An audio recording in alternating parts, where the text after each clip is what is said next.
day all. Ira Epstein, and I'm not in the office today, so I thought that I'd do a short video and show you how to learn to do swing lines and prep you for the other parts that are in my charting course and what I talk about in my end of the day videos.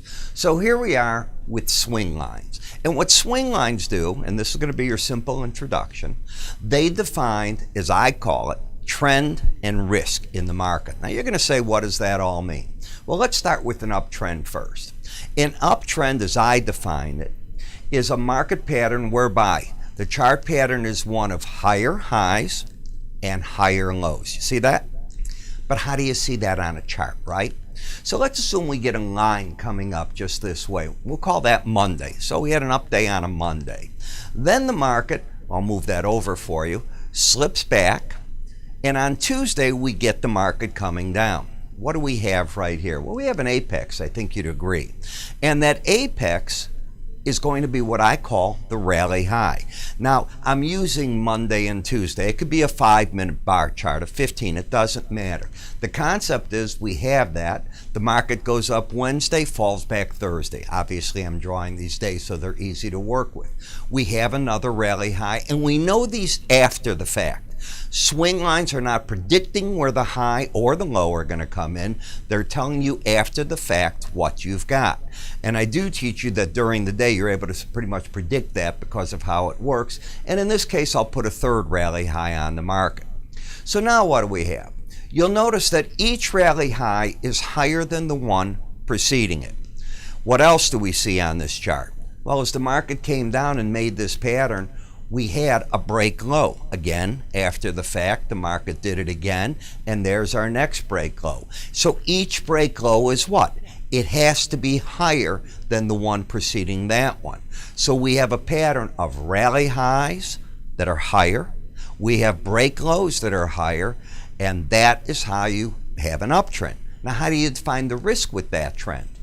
Well, as we get to that pattern that we just had where we know we had that rally high, you can circle that on your chart to begin with. Draw an arrow that is exactly horizontal, exactly. There the market comes back up to it, and you can see right here.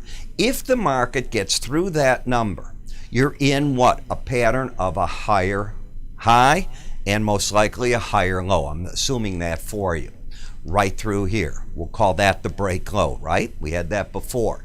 The difference of one tick over the previous high to one tick under that break low is what I call the risk in the market, so on and so forth. You'll see how those patterns move right on through that, and that is where I define those differences being the risk associated with trying to catch the uptrend. I hope that makes sense. The downtrend is the flip-flop of it.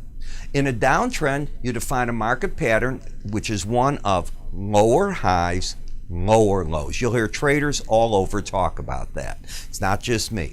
So as we start drawing to our friend Monday and we get the market coming back up, you know what we're going to have? We're going to have that pattern where I can circle it right through here. And what is that? That is going to be our break low. Then, of course, we move on Wednesday and Thursday, and lo and behold, we have a lower break low, so on and so forth. Let me step here and not trip over myself. And the key here, and I'll walk over this way so you can see it.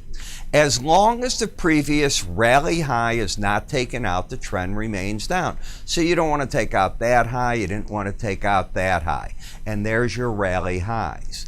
Now, how do we define risk in it? It's pretty simple. It's the same thing. We had our break, a bounce away from it. So there's our low point. The market moves on. We have that horizontal line. It's that exact number, but one tick under it. Could be where traders initiate shorts. I'm not saying you will, but you've now got your trend. You've got, in theory, the lower highs, lower lows. If you enter here, your risk would be one tick over the high right through there, and I'll define that as the risk in the market, so on and so forth. It's really that simple.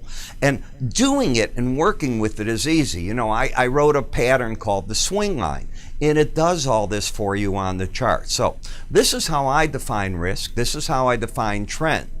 To learn more about this, I invite you to go to our website. You'll see a whole arena of different things you can get from our futures trading kit to my charting course. What you just saw now is how I teach in my charting course. That's under the word education. www.iraepstein.com, 866-973-2077.